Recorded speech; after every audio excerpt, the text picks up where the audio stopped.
The United States will provide $100 million to Ghana and 4 other West African countries to help them deal with instability and violence from armed groups, Vice President Kamala Harris says during a visit to Ghana. Harris was in Accra on Monday at the start of a week-long, 3-nation African tour, the latest in a series of visits by senior U.S. officials as Washington seeks to counter growing Chinese and Russian influence on the continent.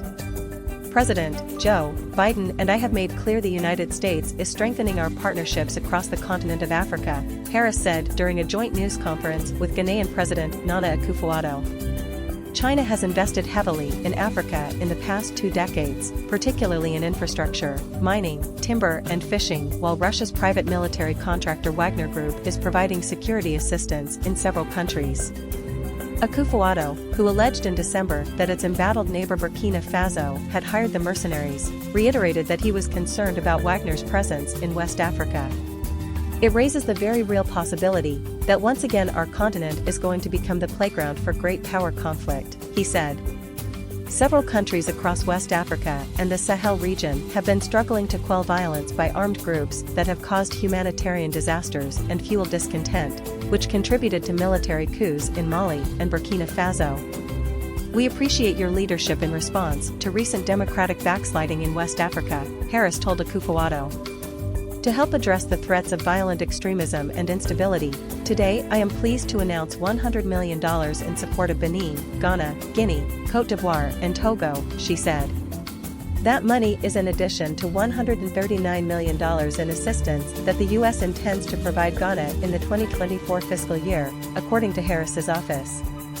Harris was asked during the news conference whether she would be promoting LGBT rights during her tour, including in Ghana, where a bill that would severely restrict those rights is going through Parliament.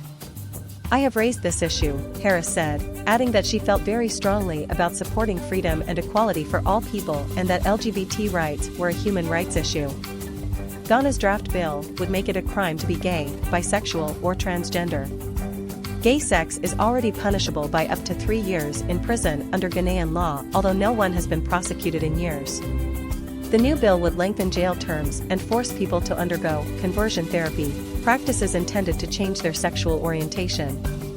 Parliament held public hearings on the bill starting in 2021. It is unclear when it will be put to a vote. Akufo-Addo responded to a question about the bill from a U.S. reporter by saying that it was not official government policy but rather had been put forward by legislators acting in a private capacity. He also said the Attorney General had submitted opinions to a parliamentary committee about the constitutionality or otherwise of several of its provisions. My understanding is that substantial elements of the bill have already been modified as a result of the intervention of the Attorney General, he said without giving details.